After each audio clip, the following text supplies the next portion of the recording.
ମାନେ ଆମେ ଯୋଉ କହୁଛେ ଭାଇଚାରାର ସହର ସିଲଭର ସିଟି କଟକ ସେଇଟା ଭାଇଚାରାର ସ୍ଥିତି ଆଉ ରହିବ ନାହିଁ। ହିନ୍ଦୁ ମୁସଲମାନ ଦୁଇ ଭାଇ କେବେ ହେଇପାରିବେ ନାହିଁ। ସବୁ ଓଲଟା, ସେ ଧର୍ମୀ କିଏ ଧର୍ମୀ। ସମ୍ବିଧାନ ଏତେ ବୋଗସ। ଆପଣ ସମ୍ବିଧାନକୁ ବୋଗସ କହୁଛନ୍ତି, ବହୁତ ବଡ଼ କଣ୍ଟ୍ରୋଭର୍ସି ଷ୍ଟେଟମେଣ୍ଟ ଆପଣ ଦେଉଛନ୍ତି। ବଢିଆ କଥା, ଡର ନାହିଁ ଆପଣଙ୍କର, ଜେଲ୍ ପସନ୍ଦ ନେଇଯାଆନ୍ତୁ କିନ୍ତୁ ଆପଣ ଏଇଟା କହିବେ।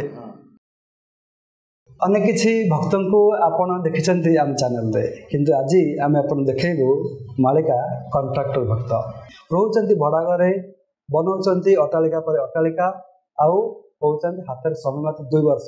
କ'ଣ ଏସବୁର ରହିତ ରହସ୍ୟ ସିଧା ଦେଖନ୍ତୁ କ୍ୟାମେରା ଫ୍ରେମ୍ରେ। ହରିପୁଣା, ଆଚ୍ଛା, ଜନ୍ମ ଜାଣିଥିଲେ ଜନ୍ମ ହରିପୁଣା ହେଲେ ତାରି ପୁଅ। ଆପଣ ତାଙ୍କ ସହିତ 2.5 ବର୍ଷ କାଳ ବୁଲିଛନ୍ତି। ବିରଜା ମଣ୍ଡଳ ରିସର୍ଚ୍ଚ, କୋଉଠି କୋଉ ଦେବାଦେବୀ ରହିଲେ, କିଏ ଘୁଞ୍ଚିଗଲା, କିଏ କ'ଣ ହେଲା, କିଏ କ'ଣ ହେଲା। ଆଚ୍ଛା, ଆମେ ହେଲୁ ଭାଇ। ଏ ରିସର୍ଚ୍ଚ ଆପଣଙ୍କର କେବେ କଥା? ଏଇଟା ପିଲାବେଳ କଥା। ଆମ ଜେଜ ବି ଏଇଆ। ଆପଣ ରିସର୍ଚ୍ଚ କ'ଣ ଫଳାଫଳ କ'ଣ ପାଇଲେ? ନାଇଁ, ଏ ରିସର୍ଚ୍ଚରେ କିଛି ଫଳ ମିଳିନି। କେବଳ ଯେପର୍ଯ୍ୟନ୍ତ ମଣିଷର ଆତ୍ମ ଅନୁଭୂତି ନ ଆସୁଛି ସେ ପର୍ଯ୍ୟନ୍ତ ଲୋକ କିଛି ଫଳ ପାଇବେ। ଅନୁଭୂତି କ'ଣ ଆପଣଙ୍କୁ ଆସିଲା? ଅନୁଭୂତି ମୁଁ ଦେଖୁଛି ଯେ ଆପଣ ଦେଖନ୍ତୁ ସବୁ ଯୁଗରେ ହେଇଛି, କେହି ତାକୁ ବ୍ରେକ୍ କରି ପାରିବାନି। କିନ୍ତୁ ଆମେ ସବୁବେଳେ ରହିଲୁ କ'ଣ, ଆମେ ଦେଖିଲୁ କ'ଣ, ଆମେ ପିଲା ଲୋକ କେମିତି ଗଲୁ ନିରାକାର ପରମବ୍ରହ୍ମ କ'ଣ, ପରମବ୍ରହ୍ମ କ'ଣ, ପରମବ୍ରହ୍ମରୁ ଯାହା ସବୁ ସୃଷ୍ଟି ହେଇଛି, ପରମବ୍ରହ୍ମ କେମିତିଆ, କ'ଣ ତା ଭିତରେ ଅଛି, ସେ କେମିତି ସାକାର ହେଉଛନ୍ତି, କେମିତି ନିରାକାର ହେଉଛନ୍ତି, କେମିତି ଆକାରରେ ପ୍ରକାଶ ହେଉଛନ୍ତି। ଏ ତତ୍ତ୍ୱକୁ ବୁଝିଲେ ମାଳିକା ଚାପ୍ଟରରୁ କିଛି ଜାଣିହେବ। କାରଣ ଆପଣ ଦେଖନ୍ତୁ ନିର୍ଗତ ଆକାର ଅସ୍ମାତ୍, ଯାହାଠୁ ସବୁ ଆକାର ନିର୍ଗତ ହେଇଛି ସେହି ନିରାକାର।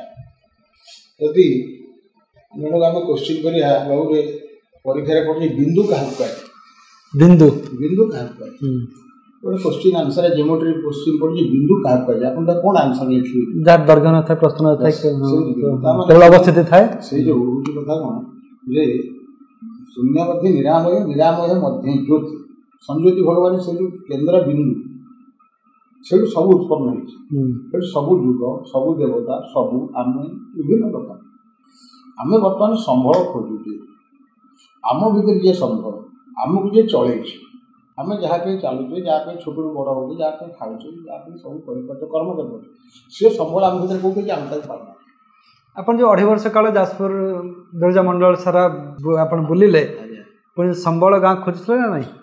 ସମ୍ବଳ ତ ଆଜ୍ଞା ପାଖରେ ଅଛି, ସମ୍ବଳ ପାଖରେ ଅଛି। ଆଚ୍ଛା, ସମ୍ବଳ ପାଖରେ ଅଛି, କିନ୍ତୁ ଅଦ୍ୟାବଧି ସମ୍ବଳକୁ କେହି ଠାବ କରିପାରୁନାହାନ୍ତି। ଯେମିତି କଳ୍କୀ ଭଗବାନ ପାଖରେ ଅଛନ୍ତି, ତାଙ୍କୁ କେହି ଦେଖିପାରୁନାହାନ୍ତି। ଏ ଅବସ୍ଥା ଏଇଠି ଅଛି। ଆଚ୍ଛା, କାହିଁକି ଆପଣ ଦେଖନ୍ତୁ ଲେଖା ଅଛି ସ୍ୱାମୀମାଳିକାରେ, ଛାୟାସ୍ଥିତ ଭକ୍ତମାନେ ଚିହ୍ନିବେ ପ୍ରଭୁ। ଯେଉଁମାନେ ଛାୟାସ୍ଥିତ ସେଇମାନେ ହିଁ ପ୍ରଭୁ ଚିହ୍ନିପାରିବେ ନା, ଆଉ ଅଲଗା କିଏ ଚିହ୍ନିବେ? କିନ୍ତୁ ସେଭଳି ଭକ୍ତ ତ ମିଳିଲେ ସେମାନେ ଚିହ୍ନିବେ ନା। ଛାୟାସ୍ଥିତ ଭକ୍ତ ଖାଆନ୍ତି। ଆପଣ ଯାଜପୁରର ଯେଉଁ ହରିପଣ୍ଡାଙ୍କ କଥା କହୁଛନ୍ତି, ଆପଣ ତାଙ୍କ ପାଖରେ କେମିତି ପହଞ୍ଚିଲେ? ସେ ଆଜ୍ଞା ଗୋଟେ ଏମିତି ବୁଲାବୁଲି ହେଇକିନି ପିଲାବେଳେ ବୁଲି ବୁଲି ସବୁ ଲୋକ ସଂସ୍ପର୍ଶରେ ଆସି କେତେ ସେତେବେଳେ ବୟସ କେତେ ଥିଲା ଆପଣଙ୍କୁ? ବୟସ ତଥାପି ମୁଁ କହୁଛି ଦୀର୍ଘ 25-30 ବର୍ଷ ତଳର କଥା ହେଲା। ସେ ସବୁ ରାତିରେ ଦିନ ଯାଏ ବୁଲି ସବୁ ରାତିରେ ସବୁ ଲେଖିବି। ଆଚ୍ଛା, ସବୁ ଲେଖା ବି ହବ ଯେ ଦେବାଦେବୀଙ୍କ ନାଁ ଏଇଆ ଥିଲେ, ଏଠୁ ଘୁଞ୍ଚିଗଲେ, ସେ ସେଠୁ ଘୁଞ୍ଚିଗଲେ, ସେଠୁ ଘୁଞ୍ଚିଗଲେ, ସେ ସବୁ ରେକର୍ଡିକାଲ ଏଭଳିଆ ଜିନିଷ ସବୁ। ଆଚ୍ଛା ଆଚ୍ଛା, ତାର ଅର୍ଥ ଯେଉଁଟା ବର୍ତ୍ତମାନ ଆମେ ଡିଜିଟାଲ ଗଣମାଧ୍ୟମରେ କରୁଛୁ, ସେଟା ସେ ସମୟରେ ଆପଣ ପେନ୍ ପେପର କରୁଥିଲେ। ବା ଖୁବ ସୁନ୍ଦର ଜିନିଷ ହେଇଥିଲା। ହଁ, ସେତେବେଳେ ଦେଖ ଏଇଟା ଏଇଠି ଥିଲା, ଏଇଟା ଘୁଞ୍ଚିଗଲା, ଏଇଟା ଏଇଠି ଥିଲା, ଏଇଠି ଘୁଞ୍ଚିଗଲା। ଆଉ ପୃଥିବୀ କେମିତି ତିଆରି ହେଲା, ଆମେ ଯେମିତି ଘର ଦ୍ୱାର କରୁଛୁ, ଗୋଟେ ଘର ଗଲେ କୋଠା ଘର ତିଆରି କରିବା, ମନ୍ଦିର କେତେ ଶୁଭ ଦେବା। ପ୍ରଥମ ଶୁଭ କାମ ଆପଣ ଯାଜପୁର ଏଠି ବ୍ରହ୍ମା ଶୁଭ ଦେଲେ। ପ୍ରଥମ ଶୁଭ ଦେଲା ପରେ ତାକୁ ଗୋଟେ ତ୍ରିକୋଣ ଭୂମିରେ ଆବୃତ କଲେ। କ'ଣ କ'ଣ ତ୍ରିକୋଣ ଭୂମି? ଗୋଟେ ତ୍ରିକୋଣ ଭୂମିରେ ଶୁଭ ଖମ୍ବଟା, ଆଚ୍ଛା, ଗୋଟେ ତ୍ରିକୋଣ ଭୂମିରେ ଆବୃତ କଲେ। ଆଚ୍ଛା, ଗୋଟେ କୋଣରେ ବିରଜା, ଗୋଟେ କୋଣରେ ଶୁଭ ଖମ୍ବ, ତା ଭିତରେ ବ୍ରହ୍ମାଙ୍କ ଯଜ୍ଞକୁଣ୍ଡ, ଯେଉଁଟା ବ୍ରହ୍ମା ଯଜ୍ଞ କଲେ ସୃଷ୍ଟି ଆରମ୍ଭ କରାଗଲା। ତାପରେ ତାକୁ ଗୋଟେ ବୃତ୍ତରେ ଆବୃତ କଲେ। ତାପରେ ଆଉ ଗୋଟେ ବୃତ୍ତରେ ଆବୃତ କଲେ, ଅଷ୍ଟଦଳ ପଦ୍ମ କରିକି, ଅଷ୍ଟଦଳ ପଦ୍ମ କଲେ। ତାପରେ ଆଉ ଗୋଟେ ବୃତ୍ତରେ, ତାପରେ 4 କୋଣ କଲେ, 4 ଦ୍ୱାର କଲେ। ଏମିତି କରି ସୃଷ୍ଟିର ନିର୍ମାଣ ଆରମ୍ଭ କଲେ। କେଉଁଠୁ? ବ୍ରହ୍ମା ପ୍ରଥମ ଶୁଭଖମ୍ବ ସେଇଠି, ସେଇ ଜାଗା। ଆପଣଙ୍କର 4 ଦ୍ୱାର ହେଲେ, ଗୋଟେ ଦ୍ୱାର ହେବ ଚନ୍ଦ୍ରଶେଖର, ଗୋଟେ ଦ୍ୱାର ହେବ ଆଖଣ୍ଡଳମଣି, ଆଉ ଗୋଟେ ଦ୍ୱାର ହେଇପାରେ ବଳଦେବ ଜୀଉ, ସବୁ ଅଛନ୍ତି। 4 ଦ୍ୱାରରେ ଭିତରେ ସେ ସବୁ ନିର୍ମାଣ କରିକି ତା ଭିତରେ ଦେବମଣ୍ଡଳ, ନରମଣ୍ଡଳ, ଏସବୁ ମଣ୍ଡଳ ସ୍ଥାପନ କରିଥିଲେ। କିନ୍ତୁ ଅସୁର ମଣ୍ଡଳକୁ ଡକା ହେଇଥିଲା, ଅଷ୍ଟମଣ୍ଡଳକୁ ଡକା ହେଇନଥିଲା, ଟଚ୍ ନଥିଲା। ସେଥିରେ ଅସୁର ଦେଖିଲେ ଆମକୁ ବ୍ରହ୍ମା ଡାକୁ ନାହିଁ, ସେ କ'ଣ କଲେ ନା ସଦ୍ମରେ ସୁରା ସମୁଦ୍ରକୁ କହିଲେ ତୁ ଚା ତ ଯଜ୍ଞକୁଣ୍ଡ ଭିତରେ ପଶିଲା ମାନେ ଯଜ୍ଞ ଚାଲିଛି ସୁରା ସମୁଦ୍ର ଯଜ୍ଞକୁଣ୍ଡ ଭିତରେ ପଶିଲା କି ଯେଉଁମାନେ ଜାଣିପାରିଲେ ଏଇଟା ଅସୁର ସୁରା ସମୁଦ୍ର ପଶିଛି ସେମାନେ ଦୂର ହେଇଗଲେ ଯେଉଁମାନେ ତାଙ୍କ ପାଦକୁ ବୋଲି ପିଇଗଲେ ସେମାନେ ଓଡ଼ିଶାରେ ଅସୁର ହେଇଗଲେ ଏଇଭଳି ଅବସ୍ଥାରେ ବି ହେଇଛି ଏମିତି ବିଭିନ୍ନ କଥା ଅଛି। ଆଚ୍ଛା ଆଚ୍ଛା ଯେଉଁଟା ମାଳିକା ଲେଖା ଅଛି ଯେ କି ବସିବ ସୁଧର୍ମା ସଭା ଯାଜନଗର ଠାର ଆଜ୍ଞା ସୁଧର୍ମା ସଭା କେଉଁଠି ଆପଣଙ୍କ ରିସର୍ଚ୍ଚ କ'ଣ କହୁଛି? ଯାଜନଗର ହେଉଛି ଯାଜନଗର ବୋଲି ଯାହାକୁ ଜାଣିବ ତହିଁରେ ଉଭା କନକ ଯେଉଁଟା ଯାଜନଗର ସେଇଠି କନକ ଦୁର୍ଗା ଥିବେ କନକ ଦୁର୍ଗା ସେଇଠି ଥିବେ ସେଇଠି ହିଁ ଯାଜନଗର ଯାଜନଗର ବି ସମ୍ବଳ ଗ୍ରାମ କାହିଁକିନା ସର୍ବସମ୍ବଳ ଯହିଁ ପୁରୀ ସେ ଗୋଟେ ସମ୍ବଳ ନଗରୀ ଯେଉଁଠି ସବୁ ସମ୍ବଳ ପୂର୍ଣ୍ଣ ଅଛି ତାହା ହିଁ ସମ୍ବଳ ନଗରୀ ମାନେ ମଣିଷର ସମ୍ବଳ ଯିଏ ସେଠି ପୂର୍ଣ୍ଣ ମାତ୍ରାରେ ସେମିତି ଥିବ ମାନେ ଆମ ଭିତରେ ଯେମିତି ପରମ ବ୍ରହ୍ମ ଅଛି ଆମେ ପାଉନାହାନ୍ତି ଆମ ଭିତରେ ଅଛି ଆମେ ଖୋଜୁନାହାନ୍ତି ଠିକ୍ ଯଦି ଆମ ଭିତରେ ପରମ ବ୍ରହ୍ମ ଅଛି ତାହେଲେ ଅନେକ ଭକ୍ତ ସମାଜଙ୍କ ଭିତରେ ପରମ ବ୍ରହ୍ମ ଅଛି ସମସ୍ତ ଜୀବଜନ୍ତୁ ପାଇଁ ବିନା ବ୍ରହ୍ମରେ ବ୍ରହ୍ମାଣ୍ଡର ଶରୀର ନାହିଁ ଠିକ୍ ଅଛି ତେବେ ଇଏ ବ୍ରହ୍ମକୁ ରିସର୍ଚ୍ଚ କରି ବୁଝିକି ଯେଉଁଠି ପରମ ବ୍ରହ୍ମ ଧାମ ଯେଉଁଠି ସର୍ବସମ୍ବଳ ପୂର୍ଣ୍ଣ ଅଛି ତାକୁ କାହିଁ ପାଉନାହାନ୍ତି ଯେତେବେଳେ ସେ ଲେବୁଲରେ ପହଞ୍ଚିବ କାହିଁ ମଣିଷ ତାକୁ ପାଇବ ନହେଲେ ଭକ୍ତମାନେ ଭ୍ରମି ନାନା ଦେଶ ଭ୍ରମିରେ କାହାକୁ ପାଇବେନି ଏ କଥା ମାଳିକାରେ ଲେଖା ଅଛି ଅନେକ ବାଟ ଭ୍ରମିଲେ ତାକୁ ପାଇବେ।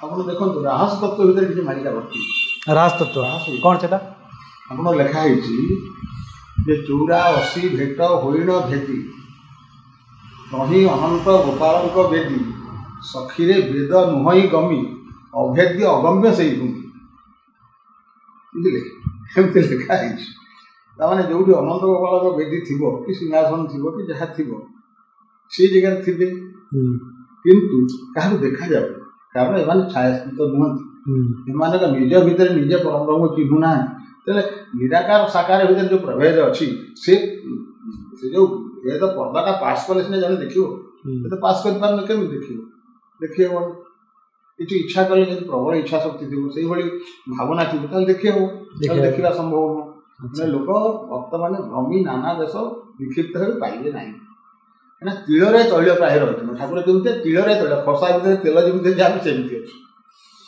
ଅମରାରି ପୁରୀ ଘର ଅମରମାନେ କହିଲେ ଅସୁର ଅସୁରପୁରୀରେ ଆମେ ଥିଲୁ ଆମକୁ କାହିଁ ଲୋକ ପାଇବେ ଏଇଭଳି ଅବସ୍ଥାରେ ଅଛନ୍ତି ଖୋଜିଲେ ଆଚ୍ଛା ତ ଆପଣ ପୁଣି ଏ ଲାଇନ୍ କେମିତି କ'ଣ ପଶିଲେ ଏ ଲାଇନ୍ ଆମ ଜେଜ ଥିଲେ ବି ଏ ଲାଇନ୍ ଆଚ୍ଛା ବାପା ବି ଏ ଲାଇନ୍ ପରମ୍ପରା ପରମ୍ପରା ଏ ଲାଇନ୍ ବାବା ଖୁବ୍ ସୁନ୍ଦର ପୋଥି ଆପଣ କେଉଁଠି ପାଇଲେ ପିରିୟଡ଼ରେ ପୋଥି ଥିଲା ଆମର ଘର ବୁଡ଼ିଗଲା ଜିନିଷ ଜଳିଗଲା ଆମ ବେଳକୁ କିଛି ପୋଥି ଜଳିଗଲା ସବୁ ଜଳିଲା କେମିତି କ'ଣ ଠାକୁର ଘରେ ପୋଥି ଥିଲା ହଁ ଟୋଟାଲ ନିଆଁ ନେଇଗଲା ସେସବୁ ହିଂସା ବାଦରେ ଗାଁ ଗଣ୍ଡା ସବୁ ନିଆଁ ଲଗେଇ ଦେଇଛି ସେ ଜେଜେଙ୍କ ପିରିୟଡ଼ରେ 3 ଥର ଘରେ ନିଆଁ ନେଇଛି ପୋଡ଼ିଗଲା ପୋଥି ସବୁ ଜଳିଗଲା କହନ୍ତି ପୋଥି ପଢ଼ି ପଢ଼ି ଧୋତି କିଣିଲେ ମରମଣ୍ଡ ବୁଡ଼ିବା ପାଇଁ ପୋଥି ଜଳିଗଲେ ଟିକେ କ'ଣ ହେବ କ'ଣ ପାଇବେ ପଢ଼ିବୁ ନା କିଛି ଦରକାର ନାହିଁ ପୋଥି ଧୋତି ଚିରିଯିବ କିଛି ମିଳିବନି ତ ଆପଣ ପଢ଼ିଛନ୍ତି ସେ ପୋଥି ନା ପଢ଼ିନାହାନ୍ତି ପଢ଼ିଲି ବାପା ପଢ଼ିଥିଲେ ବାପାଙ୍କ ଶୁଣେ କ'ଣ ବାପାଙ୍କଠୁ ଶୁଣିଛନ୍ତି ଆପଣ ବାପାଙ୍କ ଶୁଣେ ଏଇସବୁ ମାଳିକା କଥା କ'ଣ ଆଗକୁ କ'ଣ ସବୁ ଘଟିବ ଆଜ୍ଞା ଘଟିବାଟା ଆପଣ ବି ଜାଣିଛନ୍ତି ମୁଁ ବି ଜାଣିଛି ସମସ୍ତେ ଜାଣିଛନ୍ତି ଆପଣ ଦେଖନ୍ତୁ ସତ୍ୟ ଯୁଗରେ ଜଣେ ରହିଲା କିଏ ହିର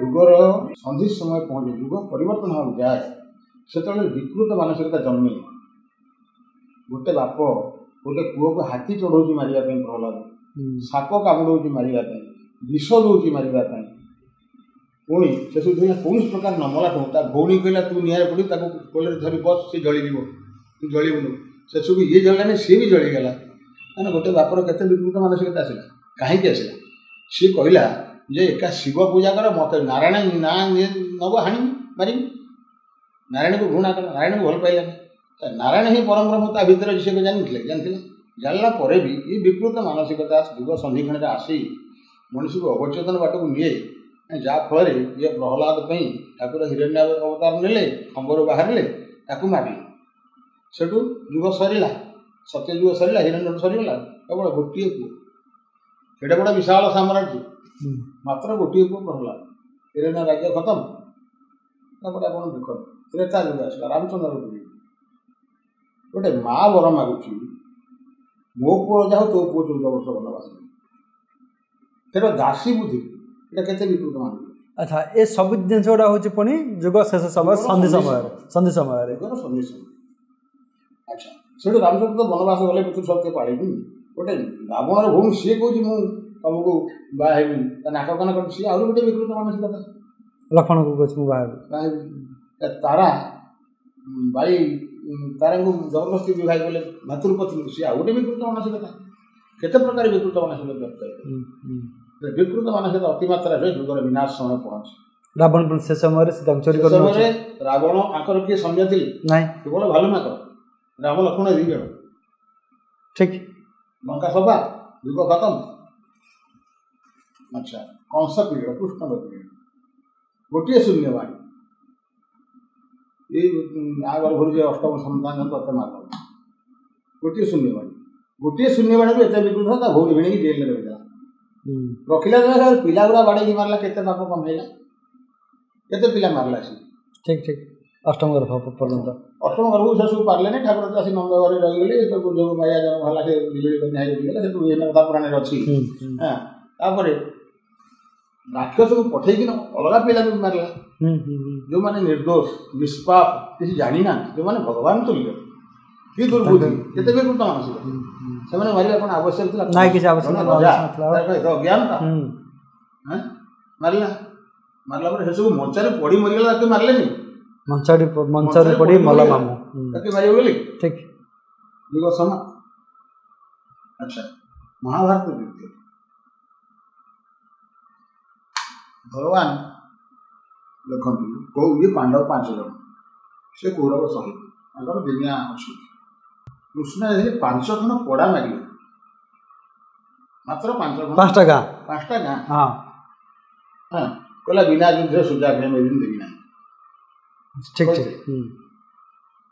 ତା ପୂର୍ବରୁ ବିକୃତ ମାନସିକ ଜଣେ ଭାତୃ ପତ୍ନୀ କି ଏତେ ସଭା ସଦସ୍ୟର ଭିତରେ ଜ୍ଞାନୀ ଲୋକଙ୍କୁ ଉଲ୍ଲଗ୍ନ କରିବା ବିକୃତ ମାନସିକ ଜନ୍ମ ହେଇଛି ତାର ପଶା ଖେଳରେ ତାପରେ ସେ ପଡ଼ା ଲଗାଇ ଗଲେ ପଡ଼ା ଦେଲାନି କହିଲା କୃଷ୍ଣକୁ ବାନ୍ଧି ଦିଅ ବନ୍ଦୀ କରିଦିଅ ସେତେବେଳେ ଶ୍ରୀକୃଷ୍ଣ ବ୍ରହ୍ମ ବିରାଟ ରୂପ ଦେଖିଲେ ତଥାପି ଅଜ୍ଞାନତା ଚିହ୍ନି ପାରିଲା ତଥାପି କହୁଛି ବାନ୍ଧିବି ତଥାପି କହୁଛି ବିନା ଯୁଦ୍ଧେ ସୀତାଗ୍ରହ ମେଦିନ ଦେବି ନାହିଁ ମନା କଲେ କୃଷ୍ଣ ବାରମ୍ବାର ଚେତନା ଦେଇଛନ୍ତି ସେସବୁ କର୍ଣ୍ଣକୁ ଡାକିବେ କହିଲେ କାହା କଥା ଶୁଣିବୁ କେବଳ ତୁ ଅଛୁ କେବଳ ମହାଭାରତ ଯୁଦ୍ଧ ଟାଳି ଦେଇପାରିବନି ତୋ ବୟରେ କହୁଛୁ ମହାଭାରତ ଯୁଦ୍ଧ ଦେଖିବୁ ବୁଝା ଆଟଲିଷ୍ଟ ତୁ ତା ସାଙ୍ଗ ଛାଡ଼େ ସତ୍ୟ ଧର୍ମ ରଖିବାକୁ ମୋ ସାଙ୍ଗ ସବୁ ଛାଡ଼େ ନା ସତ୍ୟବଦ୍ଧ ହେଇଛି ଯେହେତୁ ତା ସାଙ୍ଗେ ଛାଡ଼ିପାରିବେ ଯଦି ନ ଛାଡ଼ିପାରିବେ ଯୁଦ୍ଧ ଅନିର୍ବାଦ দিয়ে ଆଗକୁ ଅଟକେଇ ପାରିବେ।